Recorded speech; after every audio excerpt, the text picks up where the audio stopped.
Hello and welcome to Module 6. This module focuses on open-ended assessment questions.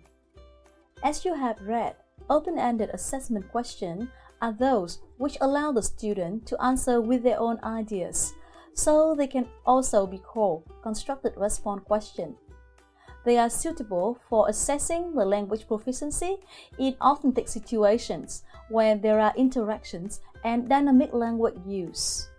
They are more useful for assessing more complex thinking skills and the combinations of skills than closed-ended questions, and therefore are often used to assess the ability of advanced learners. Some examples include projects, portfolios, presentations, etc.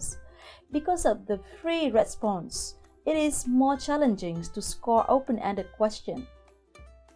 Now, let's move on to talk about what criteria can be used to evaluate the quality of open-ended questions.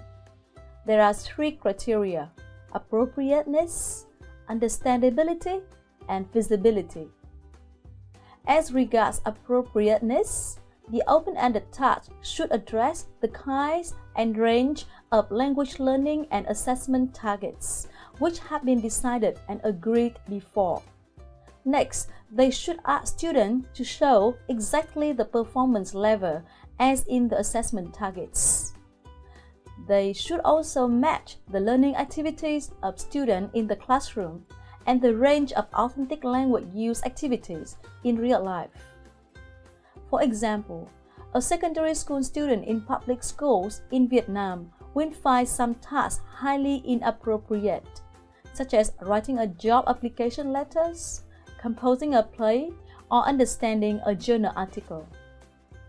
These tasks are too challenging, strange, and unsuitable to their English learning targets.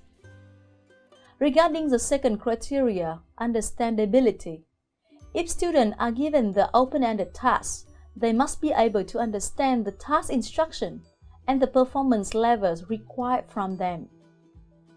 The task instruction should be simple, straightforward, and clear. The required performance level should be seen clearly in the scoring instrument. Lastly, the open-ended task should be feasible. What does this mean? The topic should match the assessment target, realistic, interesting, and fair. The task requirements should not be too challenging or complex for students, and the student also need enough time to do the task.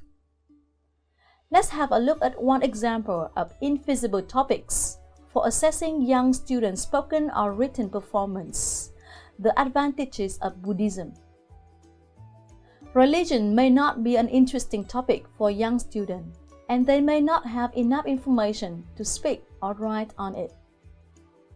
Among many types of open-ended questions, the most important type is the performance-based question, which requires students to apply several areas of knowledge and skills in performing a practical task. One example in language assessment is asking students to write a letter of thanks or apology, or to make a presentation. The question designer often has to design the question or the task together with a set of clearly defined criteria to evaluate student response. What is a performance task? Well, while tasks can be defined in different ways, language performance tasks often require students to directly demonstrate their ability by producing an extended written or spoken product. In the process, students have to participate in not only individual activities, but possibly also group activities. The teachers may assess both the student products and processes of learning. To score a performance task, a set of rules should be established. These rules are arranged in a scoring instrument, which include at least the scoring criteria. If the teacher only ticks at the criteria student can demonstrate, the instrument is called a checklist. If the teacher scores more specifically on the different levels of performance in each criteria, the instrument is called a rating scale. We will study them in more detail in our later modules.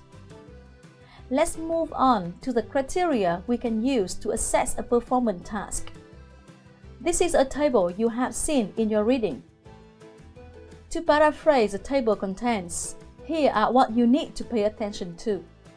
First and foremost, the performance task should aim at the content and performance levels in the assessment targets and should represent the assessment targets. As you can see, the assessment target should always be the most important concern of task designers. Next, the task should be performance-based, which means it should require students to perform language use. Moreover, it should give enough time. It should have clear instruction, be authentic and fair to students of different groups.